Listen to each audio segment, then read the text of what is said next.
Okay, no. All right. What a great discussion we had. And I was so encouraged to see couples doing their homework, actually practicing the dialogue. And today what we're going to do is we're going to go into something that goes a little bit deeper. So it's a little more detailed, I might say. But let me give you a few opening lines before we jump right into the exercise, okay?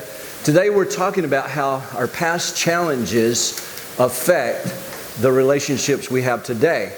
Primarily the intimate marriage partnership, but also relationships at work and everywhere. And so when we think of that, and today we're going to do two things. We're going to learn one idea and how that past, I'm talking about wounds, unmet needs, growing up, challenges like frustrations you had, things like that. Those things kind of lodge back there, and every relationship that we have going forward, those challenges manifest in certain needs that we have. And if we don't get those needs met, we have struggles in the relationship. So then we're going to learn how that happens and practice the one skill called the Past Challenge Dialog. Make sure you have your handout called Sharing a Past Challenge. Make sure everybody has one. So when we think about how relationship challenge from the past, I'm talking about from early childhood all the way through your college years or a previous marriage relationship you had that failed. Those kinds of things, they all show up in current needs. And usually it's the same theme, the same core scene being repeated over and over again. That's why it's relatively easy to identify. We're going to try to do that today. So if we left these things unexplored, then these needs appear again and again in every relationship, and we experience anxiety. We automatically repeat our defensive process, our strategy for defense. I call it our fighting style. We go into that mode unconsciously. And we either explode outwardly, that's the hailstorm, or we detach emotionally and pull back. We become the minimizer, the turtle. And those are the two ways that we usually respond. We're going to explore that personally. And so this has a negative effect on our relationships. Not only that, but creativity. Because whenever we're anxious, our creativity is foiled. Our effectiveness in every part of life results, and even our health is affected. Here's some examples. The wife who grew up in a home of engineers. Her father, her two brothers, her father was an engineer. Her two brothers studied engineers, very, very much a math whiz. Her younger sister was a nurse, and she was all scientific people. She happened to be the artistic, creative one. She had an artistic ability, music and painting and that kind of thing. But in that environment, she never felt smart. And so what happens when her husband, she has a little bit of struggle with her cell phone. She has struggled a little bit with technology, right? Her husband, who did she marry? She married someone that's really adept at that. And so what does he do? He rolls his eyes. Oh no, and that triggers a rage in her that was not understandable. Why would you be so reactive? Until he understood, oh, this is what's going on. I always got the message that I was never smart enough. And now you're triggering that. So, what about the husband who could never please his dad? He becomes reactive and defensive at any hint that something's his fault. Right? This happens at work too. Bosses that are that way. It's all coming from past. But let me give you a little warning and a little heads up here. When you look at your partner, your marriage partner, let me just tell you, never, ever judge or label your partner based on what you think might be their issue. Because I hear it all the time. Well, my husband has this issue, and I wish he has this past, and he has trauma, and I know he has this, and I wish he would look at it. And her whole effort to help her marriage is to get him to do what he's supposed to do, not even seeing how she's contributing to the problem. You see? So let me just tell you, you do not know. You might think you know, But not even the best doctor, psychiatrist, psychologist knows. Nobody knows what another person is experiencing until they get in touch with it and it comes up out of their mouth. Now you can say, that's it. So that's what the goal is, for your partner to get in touch with that and let them deal with it, not someone trying to tell you you have an issue. So, okay? I'm maybe a little over dramatic with that one, but I hear it a lot. So keep in mind what we call the 90-10, I don't know if I call it a principle, I would call it a rule of thumb. Some people say it's even more than 90%. 90% of my upset is related to the past. And I say it often, whenever someone's being mean, reactive, they're always responding to a painful memory. They don't know what it is. It's in their unconscious. It's back here in their lower brain, the limbic system, and that's where we believe that all our memories are stored and pain from the past. It's all there, present tense. All it has to do is be triggered and it comes up. And that's why the marriage relationship can be the best place in the world for healing, because you married a person that can easily bring that up for the wonderful purpose of bringing healing to it. Now, but if you mishandle a conflict, it's destructive. Conflicts can be the gateway to deeper intimacy, but they can also, if you don't handle them well, they can be destructive. So 90% of what I'm reacting to, if that's the case, then 10% is from the present. And the way I demonstrate that, you may have heard me do this before, but if I were standing up here and talking intently to you, and Graham had a question he wanted to ask me, and he comes up and he taps me on the shoulder, and I go turn around and I just pop him one. And Graham would say, "What is wrong with you? Why did you do that?" And he didn't know, he wouldn't have any idea why that happened, right? And I probably didn't either. But if you look underneath my shirt, you see a gaping wound right here. I mean, a deep wound. A shoulder that's black and blue with a bruise, a really tender wound right here. Now Graham would know I'm not the source of Chuck's upset. I'm just the trigger. See? And so what do we do to our partner? We usually blast our partner when that happens, right? Like it's all your fault, when it may be 10% or less. And it might be zero. They may have done something with good intentions, but it was interpreted by you negatively and it triggered something, and nobody knows what's going on. And so the purpose of the dialogue process and the purpose of imago relationship therapy is to get in touch with these drivers so they can be healed. And so that you see your partner and you say, when I look at my wife, I used to say, "Look at this monster coming at me with these hurtful words." And I'd get all defensive and I'd do my turtle act and just go to the other room or something, right? Now I can look at her, instead of seeing her as a monster, I can be empathetic, I can validate and say there must be a reason, something's going on, and I can continue to mirror, validate until I can empathize. Then I see that's not a monster, that's a hurting child. A hurting child that's responding that 90% in an overblown reaction. Why? Because it makes sense to her.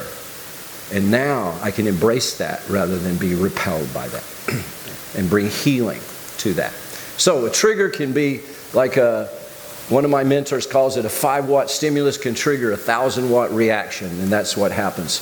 So let's talk about the 2 ways that we defend ourselves when we feel unsafe. The minimizer is the turtle. We use the metaphor of the turtle because the animal kingdom kind of demonstrates this kind of behavior. So we conserve our feelings by drawing them into ourselves. So I don't get angry, I just draw it in. And what happens? I'm anxious, I draw it in. That results in depression because it just stays there. That is the cause of depression. Okay? You say, well, it's a chemical imbalance. Yeah, but guess where that started? It started with how I handled my emotions, right? Or the maximizer. They don't have any problem getting it out there, right? They explode outwardly toward their partner, toward the world. And how did this come about? It's how you learned to cope when you grew up. How you handled those wounds, frustrations, and unmet needs in childhood. And so either of these reactions puts safety in jeopardy. If I'm a turtle and I respond as a turtle, my childhood defense will activate my partner's childhood wound. In our case, When I act like the turtle and pull away, detaching emotionally, she feels abandoned. And she goes into hailstorm mode. When she goes into hailstorm mode, and I connect with how my single mom was very, very, I don't want to put a negative thing on her, because she struggled and she did the best she could. But when she got anxious, she went into control mode. And and I felt controlled constantly. That's how I experienced our relationship. So when my wife does the same thing, guess what it triggers? So when she becomes a hailstorm, she it moves into action. I start feeling controlled. And so it's always, my childhood defense will always activate the childhood wound of my partner. When that wound's activated, then I go into my defense mode. When I do that, it activates the wound. So what came first, the chicken or the egg? Who made it unsafe? Whose fault is it? Doesn't matter. Doesn't matter, because you could argue forever. Well, I'm only reacting to you. Yeah, but I did that because and so don't get into judging. Just say, hey, if it's unsafe, let's start over. Is this a good time? Ask for the appointment. Start the dialogue process. Okay, so these defense strategies become part of your... So think about it. If your primary caretaker was intrusive, you might tend to be a turtle. It's not always true. There's no pattern here, really. But let's think about, I'm a turtle because my parents were intrusive. My mom was intrusive. I don't want to be controlled, so I can detach. If my primary caretaker was neglectful, I might, especially if that connection was really warm when it was there, but it was inconsistent, then I might be a hailstorm trying to get that connection. On the other hand, if that connection with my parents was painful, I might be the turtle, even if they were the more of the neglectful type. So the question is, these are some of the ways that intrusion is expressed. And these are the two ways that children are wounded. And even in the best of parenting, this happens. Parents can be over-involved with something else. Intrusion is over-involved in your life. Smothering, mind reading, telling you what you think. Invasive. Neglect is characterized by these things: under-involvement, detached, disinterest, avoidant. Okay, so let's get to it. So, what is your fighting style? Think about a child. Here's what happened. A child says, Mom, let me show you this drawing. She made a drawing. And Mom's got 3 other children, right? She says, not now, later, not now. The problem is the child kept asking. Later never came. So that child either throws herself down on the floor and screams until she gets Mom's attention in the tantrum, or she goes to her room and detaches and survives that way, right? So whatever strategy worked, that's the kind of hardwiring that happens in your neural system. By the way, there are no wires in your brain, but we use it as an analogy, right? That's what became hardwired in your system, and that's the way you're responding today. All right, so which are you? You're going to find out in just a moment, all right? So here's what we want to do. You've got the purpose of the Past Challenge Dialog here. And what we're going to do is we're going to share about your past challenges. You're going to share with your spouse and current needs using a safe and structured dialogue that creates a pathway to deeper connection, mutual respect, and empathy. Mirroring, validation, and empathy. Same 3 process for the listener. Same 3-part process, okay? Just a review here. These are the stems you're going to say. Let me see if I got you. Did I get it? Is there more about that? That makes sense, and what makes sense is, and I imagine you might be feeling, those are the stems you're going to use. And so why we want to do this? Because we are aware that when your partner is behaving inappropriately, is because they're responding to a painful memory that is not conscious of. They're not conscious of. So it's the idea is to get in touch with that.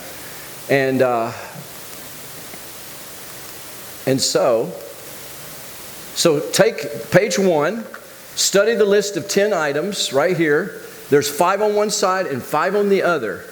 Take those. As I read them, I want you to look and I want you to circle 1. This is my biggest relationship challenge in the past. Go back as far as you can remember. My biggest relationship challenge in the past was, now you look at it as I'm reading it. To get free from feeling controlled by others. To express my own thoughts rather than being told what I should think. To express what I felt rather than what I should feel. To experience my thoughts and feelings as important. To do what I wanted rather than what I ought to do. To experience feeling seen and valued rather than invisible. To be approached by others rather than feel alone or abandoned. To feel appreciated as a person. To get support for what I think or feel. To have someone interested in what I want and like. Okay? So don't overthink it. And you may say, oh, there's 3 here that I can circle. Just go with the one that seems the most obvious. And circle it. Only one.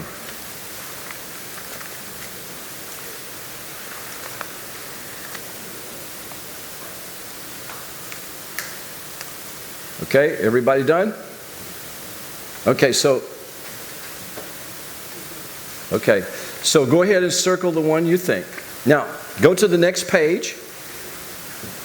Now, the challenge that you experienced growing up, it creates a relational need that shows up in your present relationship, and it impacts how you relate to particularly your spouse.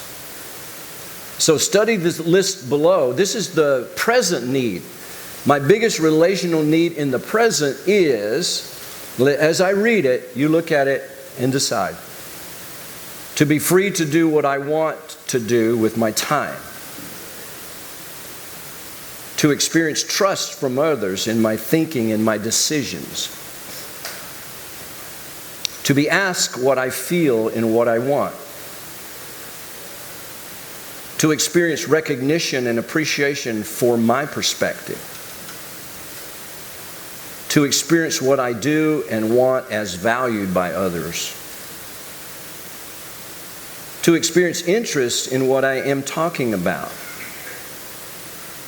To be asked for my opinion on subjects being discussed. To be included when plans are being made. To experience others as being curious about my experiences in life. And finally, to be valued for who I am as well as what I do. So think of the one that stands out most to you as a present relationship need. And by the way, I put other here in case none of them do and you have figured out what it is. Write it down. If your need is not included here, write it down.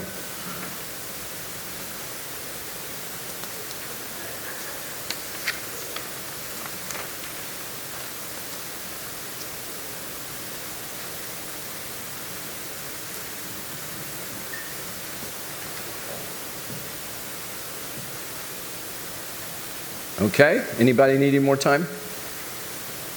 Okay, good. So go to the 3rd page. Now we're going to look and ask what is your fighting style? Do you tend to be a minimizer that acts like a turtle, or a maximizer, the hailstorm? So look at the 10 items here and circle 1. And when I get upset, I tend to, what is it you tend to do? Number 1, feel tight inside and do not verbalize my emotions. Adopt an I'll take care of myself, I don't need anyone attitude. Express very few, if any, needs and exclude others from my personal space. When I get upset, I tend to listen poorly and attempt to figure things out by myself. And finally, when I get upset, I tend to remove myself from my relationships without explanation. If you didn't find yourself there, any of those, try this one. When I get upset, I tend to express myself with passion and energy using many words. When I get upset, I tend to repeat myself and interrupt others. When I get upset, I tend to feel an intense need for a response. When I get upset, I tend to express many needs and listen poorly. Or when I get upset, I tend to adopt a victim stance. So, circle the one you think best describes you. Yes?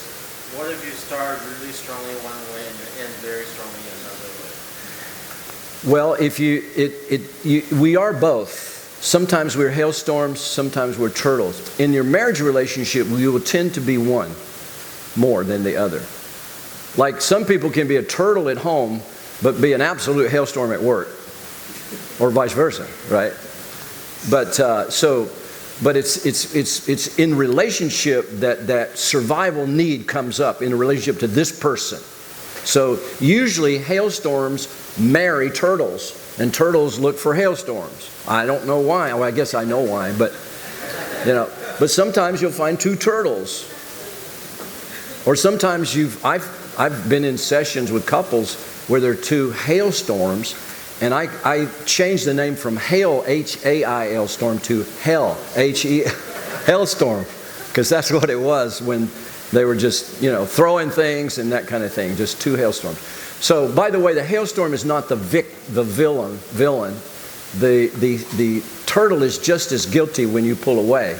You're being the nice person, right? You don't want to fight. You don't like conflict. Well, what you're doing is you're killing your partner with a silencer, right? Because it's just as deadly, even though it's quieter and nicer, right? Okay, so, all right, so you ready? You got it? Now, here's what we need you to do. So what I want you to do is take the relationship challenge. Okay, go to the final page, which is the dialogue, page 4, and you see that it says sharing and appreciation, but right under that, sharing the past challenge, sharing your past challenge, all right? So where it says one past relationship challenge I had was, and I want you to take the information from page 1 and write it in there right now. Take your little time to write it in word for word. One relationship challenge I had was, and write it in. Okay? Got that? So now what I remember that I feel, you don't need to write that in, because that's what you're going to come up with in the dialogue. When I remember that I feel, but when I respond, as a, write minimizer or maximizer, and then write the verbiage from page 3. Page 3, I tend to express what I feel rather than, no, that's the challenge. I tend to remove myself from my relationships without explanation, or I tend to repeat myself and interrupt. So write down, I tend to respond as a maximizer by, and write down what you tend to do. Write it out word for word, or if you can express it better, you can reinvent the phrase. Okay, everybody got it? Not yet?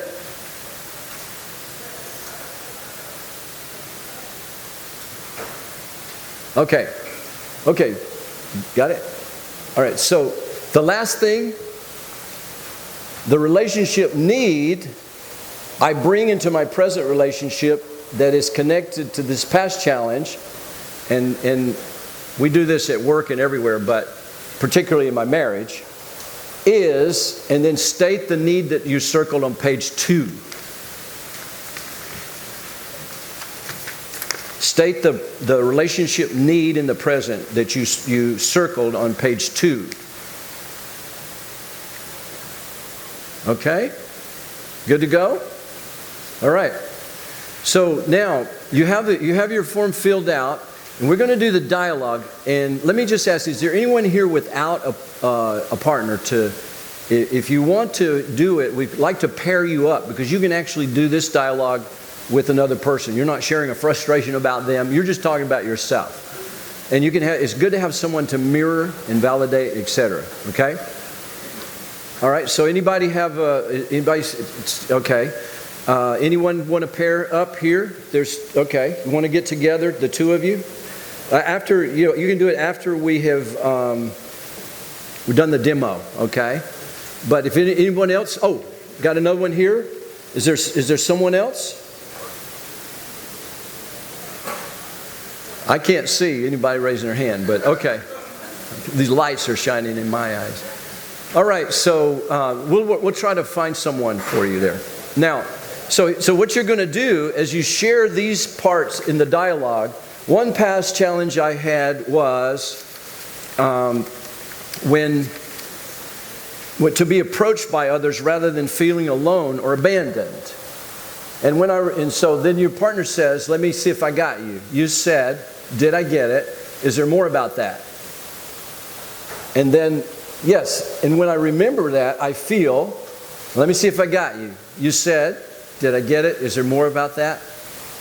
Yes, I respond as a minimizer by pulling away and going into the garage and working on my own project. Let me see if I got you. So you're going to mirror each part, each bullet point. Got it? All right, you ready for a demo? Yes. Yes. And last week we had nobody volunteer, so this week we volunteered someone, right, Graham? All right. All right, so here we go. So let me ask Isabel, and Jesse's going to come up, and they're going to demonstrate. Let's give them a hand, yeah. So, here you go, Isabel. Let's see if that's turned on. Hello. Okay. All right, just to be fair to them, we had them go through this a little bit. We had them prepare a little ahead of time, so they're all set. You all set? We're all set. Okay. All right. We did Okay, so as I understand it, Jesse, you're going to share. Yes. Okay. And Isabel, you're going to listen, you mirror, validate, and empathize, okay? Yes. Okay, so as always, ask for the appointment. Say, Isabel, is this a good time to share a Past Challenge Dialog? Isabel, is this a good time to share a past challenge dialogue? Yes. Okay. So make eye contact, take a few deep breaths. All right. So always start with an appreciation. So Jesse, say, one thing I appreciate about you is? Isabel, one thing I appreciate about you is that you are friendly and positive. Thank you. Let me see if I got you. You said? Let me see if I got you. You said that you appreciate that I'm friendly and positive. Did I get it? Did I get it? Yes, you did. Thank you for sharing. Thank you for sharing. You're welcome. All right. Okay. All right. So Jesse, one past relational challenge I had was? Okay, so one past relational challenge I had was to experience feeling seen and valuable rather than invisible. So let me see if I got you. Okay, let me see if I got you. One thing that was challenging for you in the past relationship is that you feel unseen and invisible and important. Did I get it? Did I get it? Yeah, you got it. Is there more about that? Is there more about that? No. When I remember that, I feel. When I remember that, I feel unimportant and overlooked, and I respond as a minimizer by expressing. Can I keep going? Mm-hmm. Yeah. I respond by expressing very few, if any, needs and exclude you from my personal space. Okay. Let me see if I got you. You said that you feel unimportant and feel that, feel uncared for? Unimportant and overlooked. Overlooked.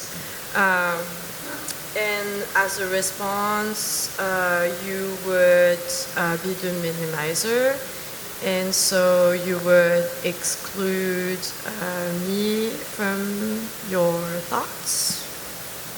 Yeah, I will not express any needs to you, and I'll exclude you from my personal space. Okay, so you will exclude me from your personal space and exclude and not share your emotions. Correct. Okay. Yeah. Is there more about that? Is there more about that? The relational need I bring.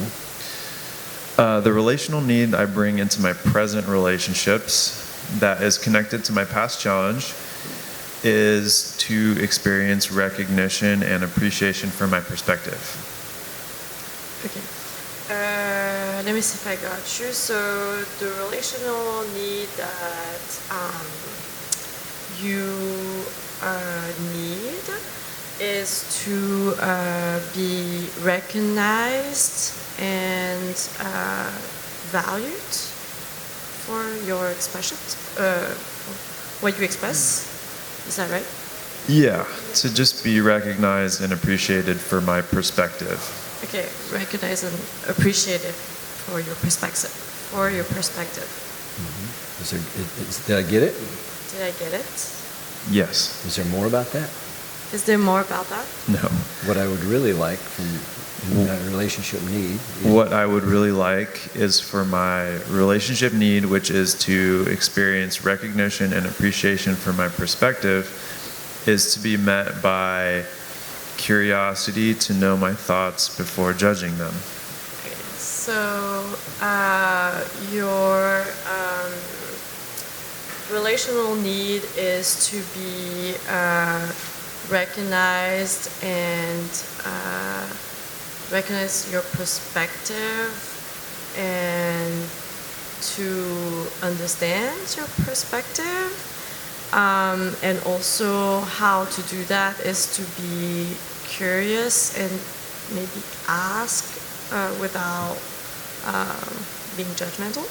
Is that right? Yeah, that's right. Okay. Very good. Thank you for sharing that. Mm-hmm. Is there more? So- Sorry. No. Okay. So can you summarize? And keep in mind, summary, just relax, take a breath, and just share what you got. It doesn't have to be a memory contest where you're going to be judged on every little thing, right? Okay, because I don't remember. And speak up to the mic. Yeah. So from what I understand of what you shared today, is that the past relational challenge that you had was to be overlooked and feeling unheard about some of your needs. And when you felt this way, you felt, again, unimportant and overlooked. So the way you respond is to be a minimizer, which would be not sharing your feelings or maybe exclude me from your personal space. And the relational need that you need is to be recognized and understood by your perspective. And the way I can help with that is to be curious and ask without being judgmental. Yes. Mm-hmm. Wow. Okay, so good. Wow. Let's give Isabel a hand. Isabel, that was awesome. I didn't realize how hard this would be actually when I envisioned this, but it was very, very good. So now, validate. Say, well, that makes sense, and what makes sense, and tell him what makes sense about that. Okay. Well, thank you for sharing that, and it makes a lot of sense knowing you and knowing how it's important for you to be heard and for me to understand your perspective. And I understand the challenges for you to sometimes to feel unheard, and so therefore being a minimizer and kind of shut down. I can understand that knowing you. Is that the validation you need? Ask him. Is that your validation you need? Yeah. To be improved. Yes. Okay. All right. Be honest. Yeah. Yeah. Okay. Sure. Okay. So empathy says, I can imagine if this need was met by me, your need to, be met by me. I can imagine you would feel. Yeah, I did. So I can imagine that if your relationship need was met by me, you would feel glad, happy, fulfilled. Okay. I can imagine that if your relational need, which is being understood, was met in our marriage, you would feel happy. Is that the feeling? I think I would feel safe and accepted and happy. Sure. So you're saying? I'm not making this easy. So you're saying that if that relational need was met, you would feel more safe. I'm sorry, I didn't get the second one. You said safe and accepted. Yeah. Thank you. Yeah. Okay, safe and accepted and happy for the most part. Correct. Yes. Yeah. All right. Are there other feelings? Are there other feelings? No. Just the feeling that I want to get off the stage. Well, give him a hug, okay? Get the hug. All right. Okay. Jesse, that was awesome. Isabel, you did a great job. All right, yeah. So I really have to hand it to both of these because Jesse, just opened up and shared. And everybody's different. Everybody has a challenge. And you wouldn't know what it was unless he got in touch with it and shared it. And he did. Isabel heard it. And Isabel did an awesome job just receiving it, getting it. Not necessarily parroting in the same words but she got it and she knows it. And that's going to shift their relationship. It's going to give her something to really target in terms of helping to meet that need. So thank you again. You precious couple. You're awesome. Thank you. All right. Okay, so turn to each other and go ahead and do it. Ask for the appointment, decide who goes first, and go for it.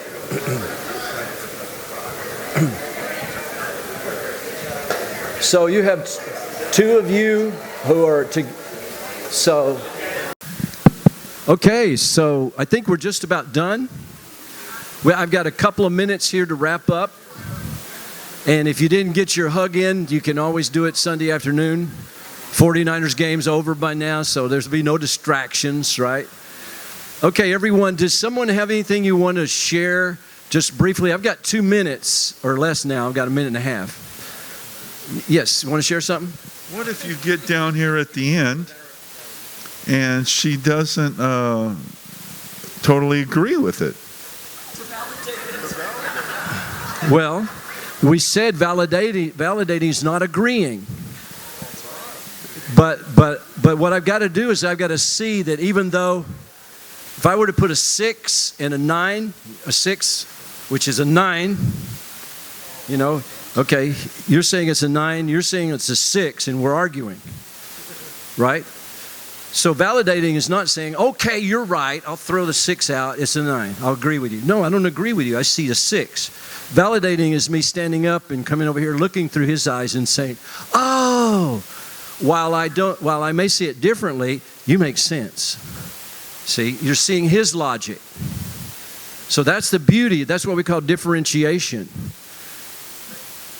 But I don't think, I don't agree with him, and how can I don't know. I mean, can you well, you can be honest about your perspective, but you can also say, well, I see you like the color blue. Did I get it? Yeah. Everybody can tell red would look a lot better than blue. I disagree with you, but that doesn't change the fact that he likes blue and he thinks blue would be, see, it's two different perspectives. So pray for this couple that they can break out of symbiosis and differentiation. We all need it, okay? We all need it, all right. Okay, so my time's up. I hope you enjoyed that. And if you have any questions, feel free to check in on my website and you can call me personally. Okay. Thank you, Chuck. Thank you.